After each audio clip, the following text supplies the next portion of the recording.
Welcome back to another episode of Speak Now. We are back, episode 10. We have hit double digits. We're just rolling right now, guys. This is pretty lit. I'm not gonna lie. Uh, Steve, how are you doing? We'll start with you. I'm doing great. It's you got the Lions, you got, halfway into NFL season. It's yeah, really, really exciting times. I'm sure we'll touch on a lot of those things. Steelers, Lions are rolling, winning streaks. Yeah, it's good times. I like the transition from fall into winter and getting into Christmas to just to touch on that too. So just football is just a big part of that. Yeah, I agree.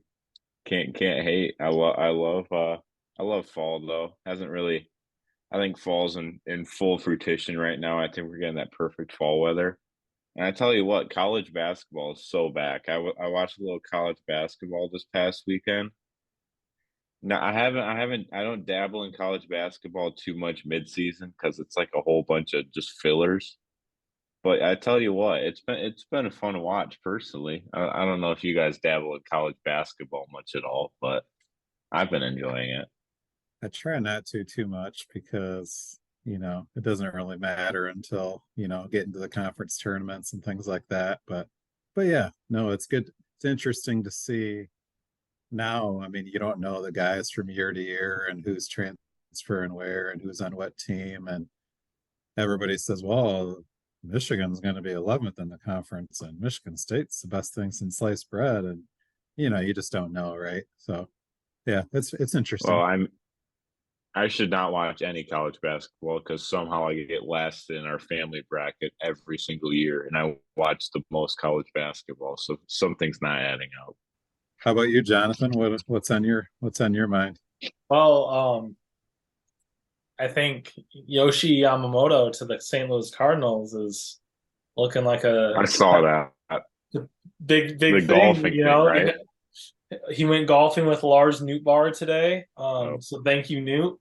I know that they're friends that go way back, like their moms talk all the time is what I was reading. So doesn't necessarily mean anything.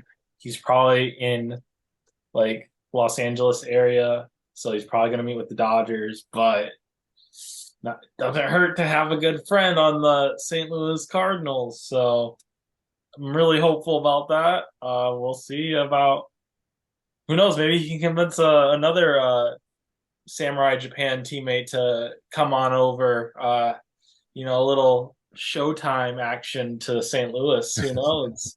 Might as well. Like, let's the DeWitts need to open up their pocketbooks because Shohei with Yamamoto and Lars Newbar, that's the future, man. did you hear about the reports that he may sign a smaller year deal with the higher AAV? Shohei, I was Yeah, I was seeing reports that he may sign a short-term deal with a higher annual earnings.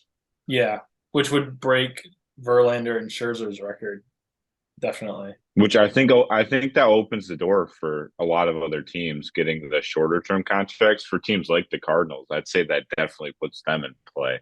Yeah, it's a very un-Cardinals move to go for Shohei, but I mean, I see into the opinion of every single team should at least make a bid.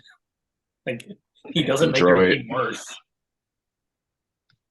It's like if anything, like come on, like the marketing value and all that stuff from Shohei is just ridiculous. Like you will make your money back more than enough. Like let's be honest, like Japan has like one of the biggest, like most passionate, loyal fan bases when it comes to baseball. So yeah, to have Shohei as like the head of all that, like dude, come on. Yeah, go He's go special. 2 years, 110 million with an opt-out after 1 year. Why not, right? If he's not going to pitch the first year, like you said, you're making your money back easily. Yeah. Scott Harris. Yeah, I don't think that's our game yet, but yeah, who knows? Well, we'll sign a guy for 1 year and flip him for some B tier prospect at the deadline again this year. That's about how we rule. Yeah, never-ending cycle there. Yeah, we'll get to that another episode, I'm sure. Yeah, I think we want to shift to some football talk here. Yeah, Yeah, let's do it. yeah, one Cardinals team to the other. Yeah, I think an interesting we I think did we all pick the Cardinals last week? Am I correct then? We all predicted that upset. Yeah, we did. That was we must have read the minds because I'll tell you what, from what I saw, I really liked Kyler, but I want to hear your guys' thoughts before I go into my opinion. So, Jonathan, what do you think the Cardinals should do now? They have two first. They have the Texans first, which is going to turn into a mid teens, even 20s pick, and then they have their pick. Where do you see the Cardinals going from now until say the end of the year? Because that'll determine draft positions and all that such. Well, looking at their schedule isn't easy down the road. So, let me just pull that back up real quick because when I was looking at it earlier today, in my head, I was like, there's like six losses at least here at least in my opinion of um where I see them at. So, yeah, looking at their schedule, like they play the Texans this week, like I guess we're not into picks yet, but like I mean they're probably going to lose that one. They play the Steelers in 2 weeks, which I think is a loss. 49ers is another loss. Eagles towards the end of the year a loss, and then Seahawks probably a loss too. And then in between that you have Bears and Rams, which who knows. So I mean that doesn't put them really favorably uh in terms of like where they're at ranking wise. I stand by that. I think you trade Kyler after this year, and you start over with a rookie quarterback. So you try to do whatever you can to go up there and get somebody. It's a new head coach, which more often than not, it seems like they want to draft their own guy. I don't actually have statistics for that, but it just kind of feels that way. And let's be honest here, like once you pay your quarterback, like the rest of your roster flexibility is super limited. So I feel like for a team that wants to be competitive that is really rebuilding, your best bet is to have a quarterback on a rookie deal for like the next 5 years, and then be able to build a team around him to hopefully compete in that time frame. So I mean, Kyler's okay. Kyler's not going to get you over the hump, I don't think, uh, especially in a division that has the 49ers and a division where like the Seahawks are still competitive. Um, who knows what the Rams can do with a healthy Matthew Stafford? It's just I don't see Kyler getting them over the hump, and with his contract, I think it's just better if they just cut bait and trade him. Yeah, I guess my opinion is they've got 12 draft picks next year. So I think two firsts, a second, three thirds, two fourths with a comp pick, three fifths, and a seventh. So they have plenty of capital to trade up. I think they kind of need to see what they have. Yeah, I don't see any reason, especially with the new coach, as far as tanking. If that's one of the questions, which NFL teams don't typically tank, so I don't really think that's an issue. Um, I do think they need to build in the trenches, and I'm sure they'll address that in the 12 picks. I feel like they have a lot in they got Michael Wilson, Hollywood Brown, Trey McBride's looking good, James Conner. They could go get a quarterback, certainly, even if it's not in the first couple picks. They could go the Head and Hooker type route or someone else if they decide to do that. And then they could go get running back or wide receiver to kind of get another guy there, a plus building in the trenches. So I think with Gannon, just being a defensive guy, obviously brought over Kaiser White. He's playing really well for them. They got Buda Baker, Marco Wilson, Jalen Thompson. They got all sorts of guys that are playing well. I mean, they beat Dallas, they beat Atlanta, they've been competitive in several other games besides I think the 49ers and when Clayton Tune played, which obviously he wasn't ready for the spotlight. So um, yeah, Kyler showed some flashes. I think it's almost kind of an audition, If he does too good, like Jonathan said, they can trade him and flip him for something. If he just does okay, it makes it a tougher decision. And if he does really bad, what do you even do? So um Yeah, so I think we're too early to say tank or do this or whatever. I think you see, like Jonathan said, that schedule is tough. But I really think besides San Fran and Philly, they could really be in any of those other games. Will they win those? Probably not. But yeah, those are kind of my thoughts. Yeah, I mean, I think I'm a little different on the viewpoint of Jonathan, just because with Kyler's contract, I don't think they're going to get the value that they probably want to get. I think maybe like if they worked out a restructure with him, depending on how he plays this year. But I actually think they could really build around Kyler. I think he's young enough, and I think he's personally shown enough. He's had his struggles, but I think he's shown enough where he's not. I think he's an upper like top 15 quarterback when fully healthy and he has the full arsenal. Um, but like we've said, I think their worst the worst aspect, their defense has gotten torched. And other than Paris Johnson, they really don't have any notable top graded offensive linemen. And Paris Johnson's been a really good pickup.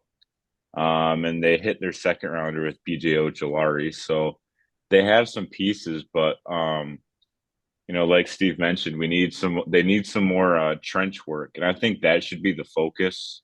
I think it wouldn't be the worst route to go for Olu Fashanu. I'm horrible with names, but the Penn State tackle, get two core tackles in there, locked up for the next 4 years. And you have a competent offense like we said, Trey McBride and Michael Wilson, two rookies. Um, I don't know. I feel like they could sneak out enough wins where, they if they end up in the 3 or 4 slot, they might have Marvin Harrison available too. So I mean, depending on how the chips fall, because the Patriots and Giants, who knows what they're going to do if they end up with the top 2 picks. Um, I don't know. I really don't mind Kyler. I think that's what I took out of this week, which I don't know if that's wrong to say, but I don't think I've fully given up on him. I feel like people kind of wrote him off when, like, just 2 years ago, we were talking like he's a top 10 quarterback. Yeah, I mean, he brought them to the playoffs in a really tough division. You got the 49ers, the Rams, the Seahawks. So yeah, I don't sure there's been issues with his focus and attention to detail and his affinity for video games and things like Oh, that. But the Call of yeah, Duty released, he might be done. right. Yeah, people make fun of his t-shirt, his choices of clothing and practice and things like that. But yeah, he's done some things for sure. Well, I will, Jonathan. You probably had the most signs of want saying get rid of Kyler, which I guess what don't you like in Kyler is what I'd want to ask. Like what do you think? Why do you think they should move on? Other than obviously the head coach point's a really good point, but Yeah, I mean, to Steve's point, like the focus is definitely still a question mark, I think. Um, I don't think he's ever been like super spectacular by any means. And honestly, like so his cap hit next year is going to be in the 50 million. So it's like for a team that has a lot of holes, I feel like they're better off cutting bait and just starting fresh. Like to me, it's like that's just especially for like yeah going back to the new head coach thing. It's like he's either going to be tied to Kyler and Kyler's success, or he gets to build this team in his image. And I just think like if you have that shot and if you're up there where you can get one of like the top quarterbacks in the draft, then you go and do that. And you use those other picks to continue to fill holes and use the freed up cap space of getting rid of his contract to sign some veteran free agents that can help that culture and just yeah build towards success. And obviously not looking to next year, but looking to like 2 3 years down the road, hopefully being competitive in that division. I feel like I'd have a hard time. I feel like that's exactly what the Panthers did with Bryce Young, where they got Bryce on his rookie deal. They signed veterans, but in the end, the Panthers are putting him in a horrible situation. Yeah, but I think the difference is that the Panthers don't have as much draft capital as Arizona does. So They Arizona's in did. this position where like there might be a like scenario where they do have to give up draft capital to go up, and I think there's a little bit of a question there. But there's also a scenario that they can get a top quarterback, and be able to use those other picks to bring in quality rookies, and then yeah, you sign veterans, and again, it's probably too young or too early to look at the Bryce Young situation and see what happens there. And then there's questions of Bryce Young's talent versus that of Caleb Williams, Michael Penix, Drake May. It's like, where do you stack those guys? Like, this quarterback class coming out, this coming year looks a lot better than last year's. So I think there's cause for it. I don't think Kyler's necessarily a $50 million quarterback. So I think that that's just one of those things where it if you unless you have like your franchise guy that you're paying that much, it's gonna really limit how you build your roster. Yeah, I mean, he yeah, I don't disagree with the 50 million. They put themselves in a tough position, um, which is unfortunate. They had a I think the ACL injury to him really killed what the Cardinals had going because they were pretty solid for 3 years stretch with Kyler and DeAndre. But yeah, I will say and any thoughts on this NFC North? Obviously we have this NFC North clash going on right now. Any thoughts on that before we move into a little college football segment? Yeah, the Joe Burrow getting knocked out is very interesting, and Mark Andrews as well for Baltimore. So that's just what you're going to get in an AFC North battle. It's going to be rock'em sock'em. There's going to be some big plays, and there's been I think Zay Flowers had a long touchdown called back, and there's been some penalties and some really close catches and things like that. So yeah, it's kind of a war of attrition. So you got next man up, and that's how we get to the last 4 or 5 weeks of the season, and we see who's left standing and who's playing the best. So AFC North's just a classic example of that. Yeah, I mean, we talked about it in the preparation for this. It definitely looks like things are going the Steelers' way. It's just up to them to be able to finish ball games, and I wouldn't necessarily say it looks like it's fully going their way because obviously their linebacking core has been very thinned out over the last 2 weeks. So, but it should be a Minka too. bloodbath. Yeah, Minka too. Yeah, Minka being gone, TJ Watt and Cam Hayward not being at full health. It just yeah, we'll see what happens.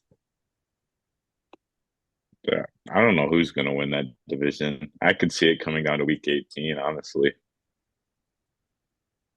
Because I mean, do they still all have winning records? Like that, but is Cincinnati at 5-4, right? Mm-hmm. Yeah, I mean, still don't sleep on the Browns. I mean, they got a heck of a defense there too. So yeah, I wouldn't throw the towel in on them either. So, but yeah, certainly Deshaun Watson's a big deal. So I mean, he won them the game last week. That was the game of the week. That was unbelievable. That yeah, was that was an amazing game. for But sure. um, yeah, I think an area of sports this past week that's circulated Michigan especially would be Jim Harbaugh. Honestly, all the whole college football world. Um, the Jim Harbaugh saga, another development today, that he's taking his last 2 games of his suspension as like they called it an agreement between the Big Ten and Michigan, which from my eyes, it just showed the Big Ten wasn't going to budge they're going to be stubborn. So Michigan was like, whatever, we'll just take this in. Um, but this has really circulated the college football scene. It's put a lot of questions on people have questioned Michigan's integrity. So I guess I want to kind of hear your thoughts on this. I've been uh pretty upset with how it's been handled personally, but I guess I want to hear your guys' take before I might go on a little rant. I got a question for you, Eli, first. Yeah, Did go you for it. go? Did you go to the CMU bookstore and buy CMU gear for Connor Stallions?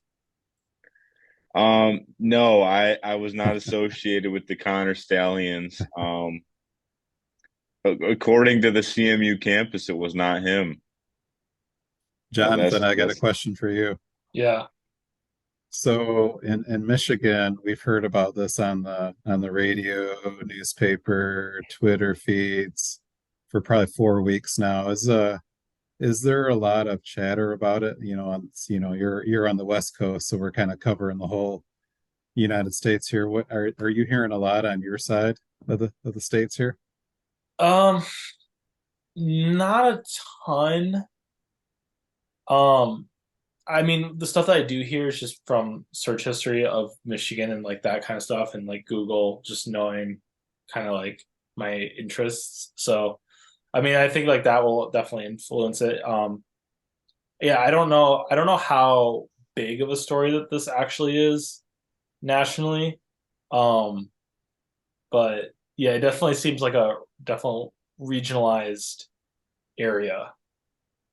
But That's that's kind of what I thought. I was interested to hear about what was actually going on over there. So I feel like everybody's opinions based on who they root for. So if you rooted for Michigan State or Ohio State, you're going to think it's the worst thing ever and Michigan should get punished, blah, blah, blah. So, to Eli's point, I think the suspension is everybody just wants to be done with it. The Big Ten wants to be done with it. Michigan wants to be done with it.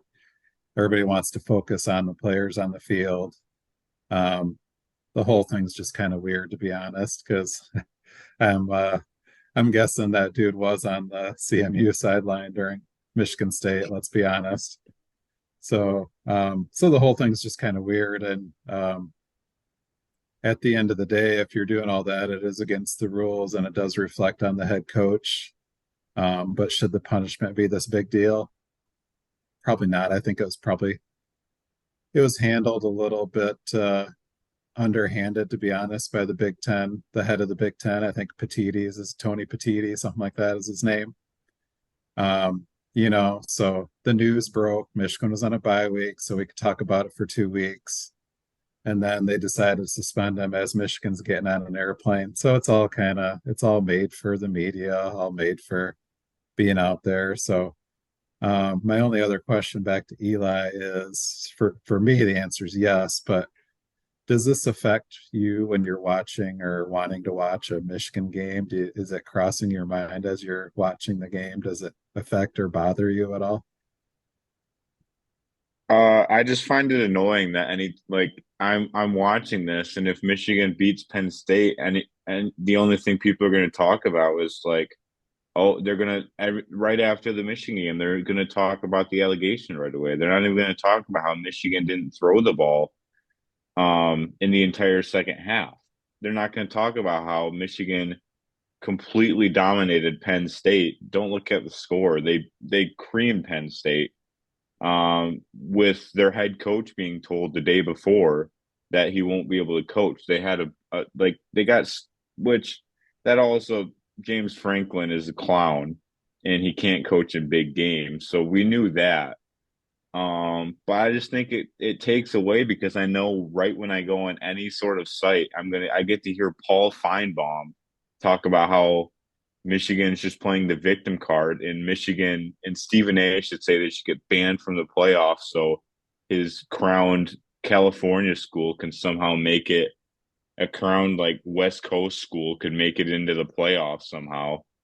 Um, I don't know. It's tough. It's tough to see because I think Michigan genuinely is the top two team this year.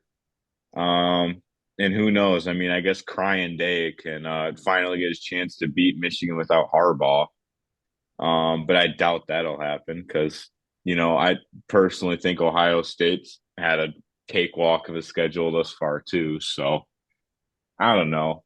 It's just hard to watch because I know everybody's going to take away their legitimacy. Like these are college students who probably had no idea and all they get to hear is about how they're cheaters when I really don't think anybody on that Michigan football team is doing anything but working hard to win a championship. Jonathan, would you draw any parallels to like the Astros or something like that? Is that unfair? I think it's a little unfair just from what I've been reading, and like I'm not as big of a college football like follower as I am with baseball. But from what I've read is that like sign stealing and stuff like that is very common in college football. Like it's like one of those things where basically everyone does it. Like Ohio State does it, Penn State does it. They basically just wanted like yeah, they took advantage of a new commissioner that doesn't really have a lot of college like football background, and here comes this Bettini guy that thinks he's doing this good thing and cleansing the game when really it's just like this botched, like poor, like job done, like the lack of due process and all that stuff. And again, like it doesn't bother me nearly as much as it probably bothers you guys. So I think like there's stuff like that where I'm just like, yeah, this is kind of I don't know. College sports to me is also like especially football is always one of those there's a lot of underhanded things that go on in it. So it's just like I don't know, I don't view it the same way as one, it's not professional, so I think like that's higher grade. And I think you see by the punishment that it's one of those things where a guy acted a little impulsively, just wanted to get it out, kind of screwed them with the whole doing it on a day where they couldn't get a judge or a lawyer or whatever it was. So that's kind of shady. Astros, I think, is a little bit worse, just because yeah, there's teams aren't just out here doing that. It was definitely like a big deal for them, and I don't think it's given Michigan like to Eli's point, it's not really giving them that much of a competitive advantage, if any. I'm sure like a little bit, but for the most part, it's an excuse for Ohio State and Penn State fans to point blame of why they lost those games when really they were just inferior teams. So, I mean, that's Well, how I I mean, feel. I think Michigan State and Ohio State are the last two programs to talk about Michigan doing something that's frowned upon in the NCAA. Personally, I think those two programs arguably have had the two programs that have had the biggest history of having scandals within the last 10 years. Well, Michigan State had one this year, and then Urban Meyer and the previous head coach at Ohio State, plus Terrell Pryor. And you're telling me you're mad that Michigan supposedly did something, but you had your head Michigan State's head coach fired this like it's obviously it's common little brother behavior out of those two schools. Yeah, but to Jonathan's point, I mean, college sports is just a little bit football especially is just a little bit slimy. It's way behind times. It's money, It's man. all about the money and it's all about, all the people in charge, the universities, colleges, things like that. So, I mean, why don't you have headsets, just like the pros do to, not have this type of situation? And this is pretty much what's going to come out of it, to be honest. So you're going to have headsets and none of this is going to happen and it's all going to get swept under the rug and everybody in 2 or 3 weeks is going to be talking about how great Michigan is. So ever I think it'll mostly go away, to be perfectly honest. Because like Jonathan said, they're not even talking about it out west. We just hear about it on our local channel here and on our social media feeds and local newspapers and things like that. So it's just certain people just want to talk about it every 30 seconds. Well, if you want to hear updates about it, just listen to Paul Feinbaum, the SEC's uh, grandmaster, who should probably retire because his hairline's been gone for 30 years. I can't stand that guy. With all due respect, Paul Feinbaum lost his fastball 20 years ago, and now he just likes to back up because he wants Bama and Georgia in the playoffs, and he's just waiting for anything bad to happen so he can take away Michigan's chance at a championship. It's baloney. I'm sorry. I I'm think sorry for roasting that. I'm just roasting this dinosaur, but I'm sick of him. you so. said You're no not center. disrespect and then just went to like just obliterate his career. Well, he like as a Like sports no reporter, disrespect, but you're bald and old. Like as that's a basically what you just said. as a sports reporter, like as an ESPN, I feel like I guess ESPN has lost so much legitimacy over the past couple of years because I can't stand to watch any show that they play other than like the games because they either talk about the Cowboys all the time or they talk about the SEC and how great Alabama is or they talk about the Yankees or Lakers. Like it's lost its touch ever since maybe it's because Disney bought it or something, but for some reason Stephen A. and all these clowns and Shannon Sharp, just absolute clown. I'm dissing ESPN. I don't know what I'm doing, but I'm dissing ESPN now at this point. Our third segment is about the demise of Paul Feinbaum. I I just actually I put something on my Instagram story today about that bum actually.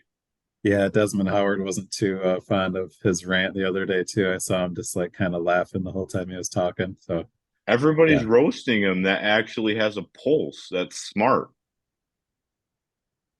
It's I'll yeah. I'll I'll keep Paul Feinbaum's career intact now. I won't roast him anymore. I'm sick of him though. In case you're worried about Disney and ESPN, uh, just so you know, Disney bought ESPN in 1996. So you have not known life without Disney owning ESPN, and neither have To I. be, I I was not aware that it's been that long, but I will say the only like I the only time like the only show that I like truly have watched for my entirety of watching ESPN Sports Center. I think Sports Center still got it touch because you don't have these clowns that are like giving their breaking news where they just put their own opinions and spurt it out because they saw some burner account say something on Twitter. Yeah, you still got some OGs on there. I think Scott Van Pelt and some other guys on there are OGs. So yeah, Scott Van Pelt and Mike Greenberg are legit. I'll give them props. The rest of them can kick rocks. yeah, a lot of them have. So with that, we're going to transition into our final segment, which is, of course, weekly picks, and we're going to show why we're better than all the ESPN people. But we got to take a quick break, so we'll be right back.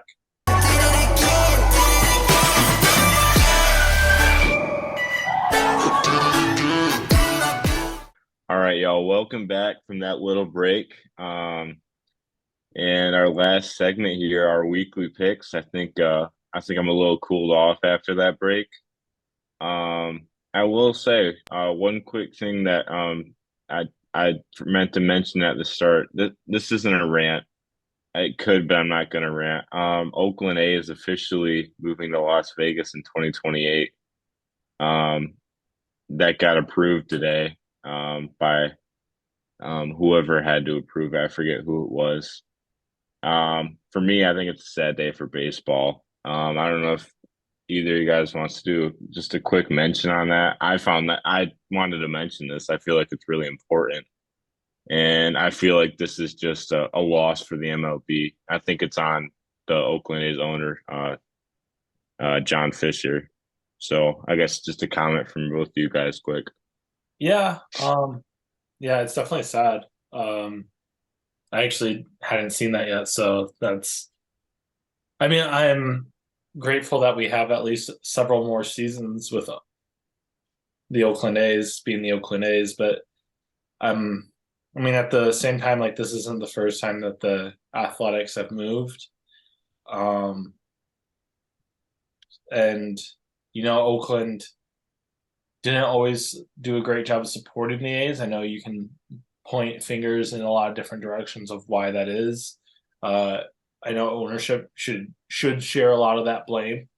But yeah, I mean, it's gonna be weird without having baseball in Oakland or really any professional sports now in Oakland now that the Raiders are in Las Vegas and the Warriors went to San Francisco. I one quick comment, and then I'll head right to you, Steve. But their contract is up with the Coliseum, so they will be playing in their AAA ballpark or the Oracle. Um, or so the Giant Stadium they'll alternate, I believe, is what the reports came out. So that's also an interesting development how they won't even be playing in Oakland for these last couple seasons. Dang. Yeah, an iconic stadium just gone now. Steve, we got lucky to see a game there. Yeah.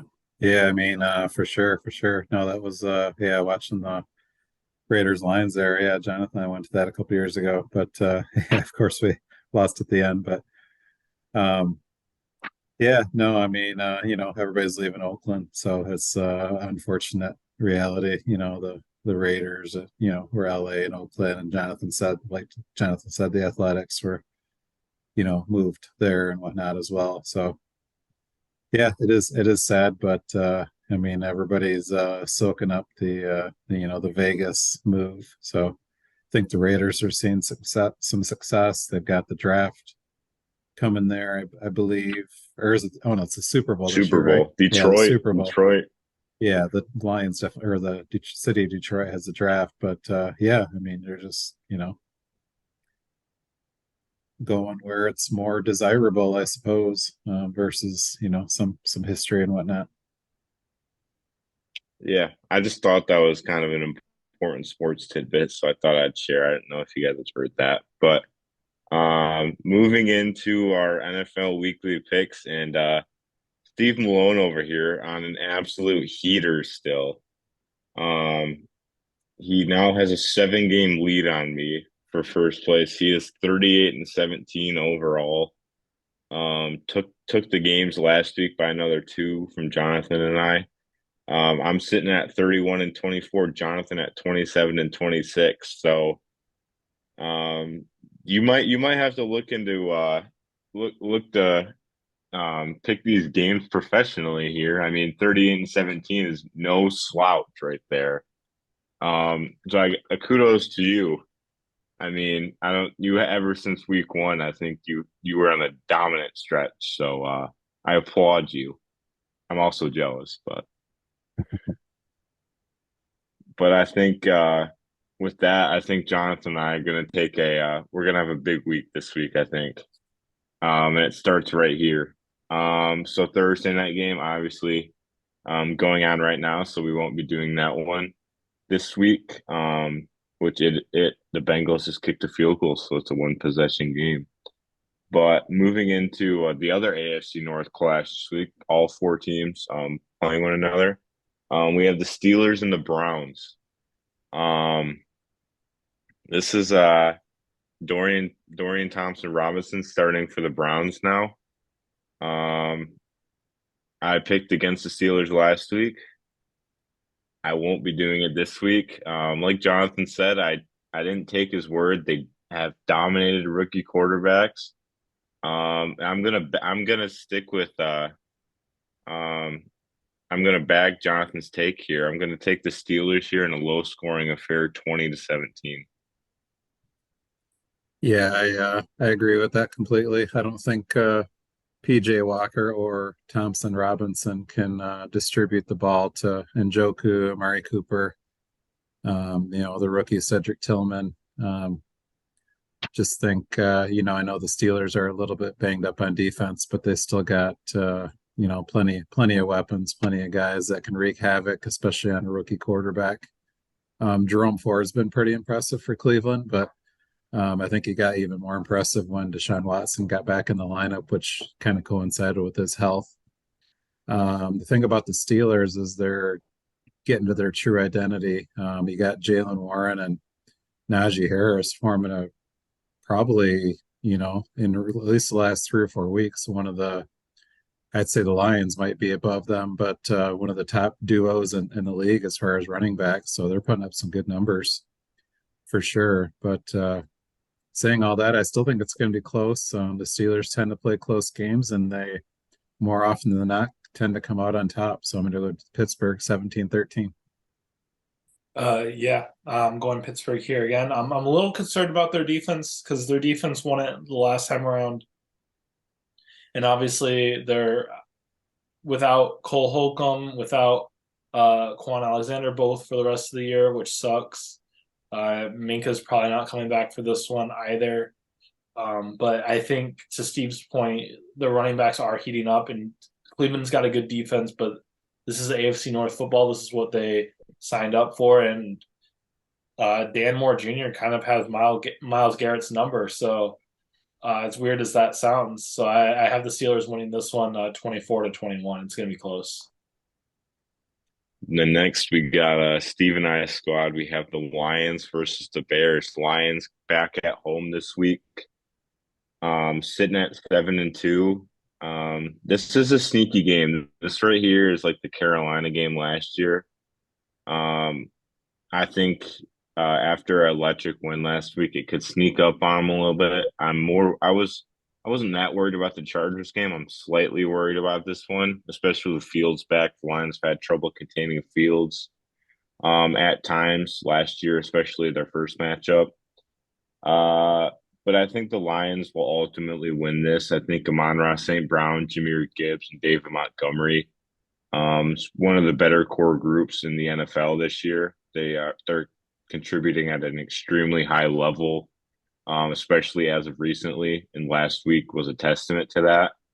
And I was just reading, if Detroit wins the next 3 games, they basically clinch a playoff spot. So I think it's home stretch here, Detroit. I think this game's big, especially at home at Ford Field. I have the Lions winning this one easily. And I'm going 42-10. I agree with Detroit, but I think this game's going to be really close, unfortunately. I see that Jonah Jackson's been out again. I don't know if he's just kind of preserving himself because he knows he might be a casualty and go to another team in the offseason, but it's getting a little frustrating that the Lions can't have their top 5 offensive linemen, more than 1 or 2 weeks in a row. So I think that's going to hurt a little bit, but I don't think we'll struggle to score at all against the Bears defense, to be honest. But we had a lot of trouble with Keenan Allen last week. I think DJ Moore is going to be slippery, cause some problems for us. I am concerned with Fields kind of being able to, last year when we played them the first time, he ran all over us. The second time he was a little banged up and we really put him to the test, but we also had James Houston for those games. And they just don't have that guy other than Hutchinson that's really going to get after that type of quarterback. And it is a concern. So I think we can put up points with anybody, but when we play these running quarterbacks and these types of teams, there might be a couple games that go against the Lions, unfortunately, as we go down the stretch. But saying that, I just don't see the Bears having enough to beat the Lions. So, but I'm going to say 34-27. Yeah, I'm going Detroit. to go with Detroit here too. I agree with Steve. I think it's going to be a little bit closer than what the Lions will be comfortable with. But ultimately, like they are the better team, and I think they're going to hold out here. As Eli said, it's the home stretch. Like they're right there on the precipice of clinching a playoff. They're still in contention for the number 1 seed. It's home stretch here. I have them winning this one 31-24. And next, we have an interesting matchup. We have the Chargers and the Packers. Obviously, the Chargers coming off of a heartbreak. This was a sneaky one because Jordan Love proved to be a decent passer against the Steelers' middling secondary. Obviously, injuries. And in the end, they ended up locking down Love. But Love showed some aspects of a decent passer last week, and the Chargers are pretty weak in the secondary, as we saw last week. But I don't really see. I think Justin Herbert's going to continue his stretch that he's been having. I think he's played really well as of late. So I do like Herbert and the Chargers here. In a close one, I'd give it 28-24. Yeah, I agree with you. I think Jalen Guyton and Quentin Johnson are getting a little more acclimated. Eckler's kind of starting to roll again. So I think the Chargers offense is going to do well. Green Bay's played a lot of subpar offenses this year and really haven't performed super well. In the same token, I agree with you. Jordan Love's finding a little bit of a groove with Jaden Reed. going to him a little bit more versus, not relying so much on Christian Watson and Romeo Dubs. So, and he's relying on the tight end Musgrave. So, but yeah, I think Chargers 27-20. Yeah, I thought Jordan Love last week performed pretty admirably. That being said, like the Chargers offense is just much better than the Steelers. So I think he might have a good personal game, but I think ultimately the Chargers do win this one here. I have them winning this one 35-24. And then next, an AFC clash between the Raiders and the Dolphins. I like what Antonio Pierce is doing with the Raiders. I think he's moving them in the right direction. I think he should be a candidate for their coach next year, based off of what I've seen. Small sample size. But I think the Dolphins pick it up. They've performed very well against more inferior opponents. And I think the Raiders are a fraud at 5-5. That doesn't imply how good their team is, in my opinion. I think with the chain back as well, I think the Dolphins are going to go on pretty easily in this game, 35-21. I think this game might stay close for a while. I think Tua's getting rid of the ball in like 2.2, 2.3 seconds. Now you're gonna have Max Crosby coming after you.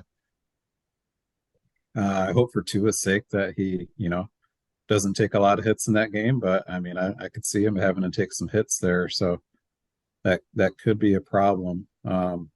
But I still think they have too many weapons. But I do like what the Raiders are doing, really making Josh Jacobs the centerpiece of their offense, and then making a real concerted effort to get it to Devontae Adams. So I think that's huge. But Miami 31-20. Yeah, I think Miami rolls with this one as well. I'm gonna have them win this one 35-24. Then next, a NFC East battle between the Giants and the Commanders. Didn't put much thought into this one. A Tommy DeVito led Giants team. I will never pick them after seeing last week. Once again, he's proved to be an ineffective passer, not even inefficient. And I think Sam Howell is starting to put some. He has some issues staying in the pocket too long, not getting rid of the ball fast enough. But I like what he's doing, and I think they have a decent supporting cast. So I picked the Commanders here, 28-10. Yeah, I agree. I don't want to spend a lot of time with the DeVito or the Giants. They're just a mess. I'm gonna go Washington 31-13. Yeah, Washington Commanders 35-6. The next, another man matchup. We have the Cowboys and the Panthers. Panthers continue to look pretty inefficient on offense, other than Adam Thielen. Really, nobody else really contributed. In Dallas, Dak's looking like a top five quarterback recently. With this connection to CeeDee Lamb, I had the Cowboys pretty easily 31-10. Yeah, I agree. The Cowboys are taking care of inferior opponents. There's a little bit of a Tony Pollard's not performing super well, but I know the backup Rico Dowdle's putting up some numbers. Who knows where that'll go? But I do think Carolina will put up a little bit more of a fight. I know they've got a little bit of trouble, their coaching and whatnot, but I think Dallas 34-17. Yeah, I have Dallas winning this one 35-17. Then next, we have the Titans and the Jags. I find this one to be kind of interesting. The Jags showed a lot of holes. I think Trevor Lawrence is struggling. Um, and he's had fumble issues this year. And with dealing with Jeffrey Simmons in this game, I like the Titans here. I'm gonna pick the Titans. I think Will Levis. I think he's gonna get back on a roll again, get it to D Hop and Derrick Henry, hopefully. Get back into a role. So I like the Titans here in a low scoring one, 20-14. I agree with you on Trevor Lawrence, but I know the Titans made some trades there and whatnot to kind of take their defense down a little bit. Lawrence is having trouble getting it to Calvin Ridley, but is relying on Kirk, and I think they got enough with ETN. Levis has shown some holes in his game. No touchdowns the last two games after some blown coverages against the Falcons, where he got four touchdowns. But I think the Jags will be hungry after getting taken to the woodshed against the Niners last week. So I'm gonna go Jags 23-17. Yeah, I agree with you, Steve. I have the Jags winning this one 24-17.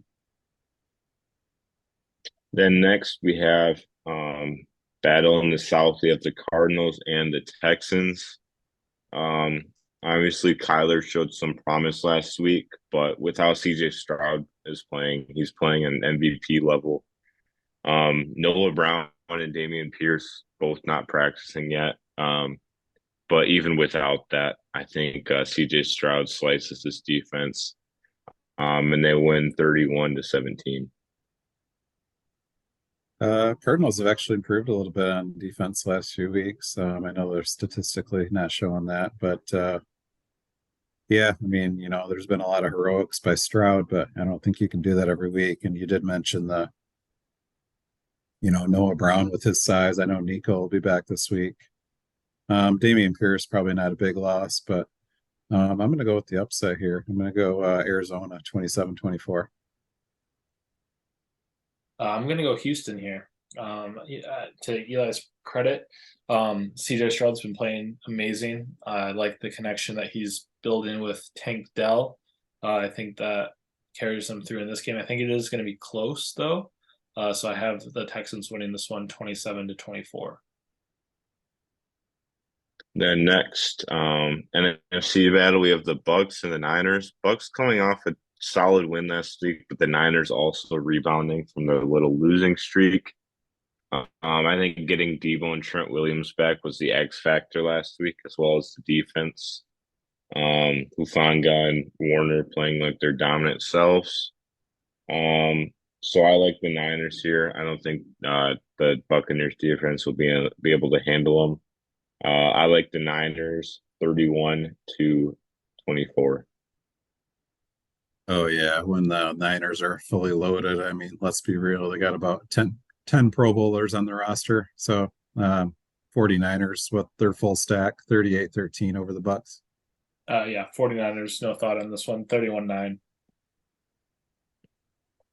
Then next, we have a battle in the AFC East. We have the Jets and the Bills.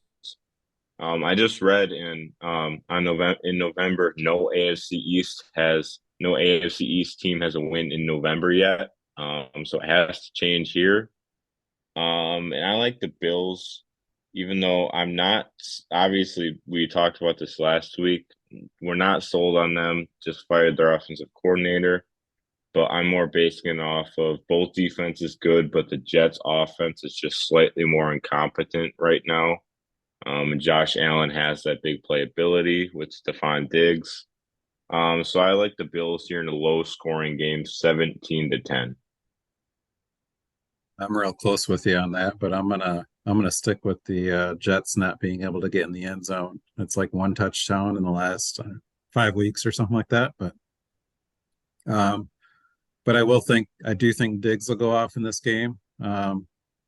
Jets don't have Sauce fall out receiver, so they'll move Diggs around a lot, put him in the slot, put him on the opposite side, do whatever they need to do to prove their point on letting Ken Dorsey go. So I think they're gonna do some things there, feature the running game a little bit, move that ball around. So, but Jets do have a tough defense, so I'm gonna go with a similar score, 17-9. Um, yeah, I'm gonna go with the upset here. I'm gonna go with the Jets. I'm having trouble trusting Josh Allen in that offense right now. So until they prove me wrong, I'm probably gonna pick a team that they're up against. And Jets already won the first matchup this year. And they didn't have Aaron Rodgers for basically the entire game. I know that they've been struggling more as of recently, but I do think like their defense will step up and this one get some key turnovers here to help them win this game. I do have this being a really low scoring game, though. I have this one being 17-13 Jets. Then next, we have the Seahawks and the Rams. This one's interesting. Gino had a good game, but against the poorest defense last week. Rams struggling as of recently. But I went with the upset. I think Matthew Stafford back. Matthew Stafford had the Seahawks number last in the week one of this year. Was the Seahawks' worst game to date? I see something similar happening. I like the Rams here 24-10. Yeah, I'm kind of along the same lines. Earlier in the year when the Rams kind of had a full deck, they kind of hung at the 49ers, but kind of similar off a bye week. I think Seattle has to go to LA to play. Rams, like I said, they're healthy off the bye week. So I'm gonna go with a close one. I'm gonna go Rams 24-23. I'm gonna go Seahawks here. I'm gonna just take them. Have this one being 27-24, close one. Then next we have Sunday night football between the Vikings and the Broncos. Two hot teams right now. Obviously, Joshua Dobbs leading the Vikings and Russell Wilson having a resurgent year compared to last year. Um, and I went with the Broncos. I don't think Dobbs. I feel like the Broncos will force him to make a couple mistakes as the Saints kind of did near the end of that game when they started to try him out to come back. So I think the Broncos will keep rolling. I really like how they've been playing. I'm going to take the Broncos 23 to 17. And I think Eli's been I think he stole my picks here. I don't know what's going on. So yeah, no, I'm kind of in the same boat. You got games at Denver, so I think that will definitely have an effect. You got Ty Chandler, possibly Alexander Madison coming back, maybe Justin Jefferson coming back. I don't think that matters too much. Patrick Surtain, he just held Diggs, I think, to 3 catches, 30 yards, something like that. So I think Jefferson, his first game back, probably even if he does come back, won't have a huge impact. I think that'll severely limit Dobbs. Hawkinson was a little banged up last week as he gets a little more sore and whatnot through the week. I think Denver will be able to contain him as well. So I'm going to go Denver 27-24. Yeah, I like Denver in this one too. I have this one being 24-21. I like the home field advantage, and I like the way that Russ has been playing lately. Then last but not least, probably the game of the week between the Super Bowl rematch here. Surprised it's this late in the year, but we have the Eagles and the Chiefs. Chiefs at home, which is always a tough place to play there at Arrowhead. But I think the Eagles off the bye week is the ultimate factor here. I think Hurts has been playing at an MVP level as of recently. I think he's turned it on as of recently. Their defense with Jalen Carter, their secondary struggled. That's a worry for me, especially with Travis Kelce with a rebound after his last 2 games. But I'm gonna go with the Eagles here. It's gonna I can't I'm in the middle if it's gonna be a high or low scoring game, so I'm gonna go with 24-21 Eagles. Chiefs defense actually has been really impressive this year. Not just in fantasy, but in general, they're, really high ranked across the NFL. They're also coming off a bye week. So, and it is in Kansas City, winning a game in prime time at Arrowhead's very difficult. I know it was achieved week one this year, but I don't think I think the Chiefs are going to win this game. I think Travis Kelce is going to have a huge game. There's really not much at linebacker for Philly. Nakobe Dean's on IR, I believe. The secondary for Philly hasn't been the most impressive. So I think between Pacheco and Kelce and Mahomes, I think they're going to have a field day. Philly will be able to do some things. They obviously got AJ Brown, but KC's corners are super physical. They're not going to back down to AJ Brown. You got Chris Jones, you got, several other guys on that team that can make plays, Nick Bolton, just to name a few there. So I'm going to go KC. Philly will keep it close, but I'm going to go 28-23. I'm gonna go with the Eagles here, winning the Super Bowl rematch. Yeah, I think that they're playing with a little bit more of a chip on their shoulder coming into this game. Obviously, having lost to the Chiefs in the Super Bowl, and I think that to Eli's point, like Jalen Hurts has been playing really great. Obviously, that connection with AJ Brown, I think the Eagles will find a way to win this one. Have this one. Uh, yeah, I'm kind of with Eli. I'm a little torn between whether this is gonna be low scoring or high scoring, but we'll say it's a high scoring game. So I have the Eagles winning this one, 31-30. Yeah, this might be the week that our picks are the closest aligned. I feel like we had a lot of similar picks this week. I don't know. We might not be able to get separation here this week, Jonathan. I know. A little far behind, but plenty of weeks left. With that, I'd say any comments for the week? Anything you guys are looking forward to before we ship off this episode? Sorry, I think that game we just talked about, that's a super, I'm super forward looking to that game to watch that. And it didn't mention, but yeah, Dallas Goddard's out in that game too. But I think that's just going to be that'll be a great game to watch. A lot of stroking of the egos of Jalen Hurts and Patrick Mahomes that we might have to listen to, but still going to be good football. Yeah, I'd say, Jonathan, you have anything? No,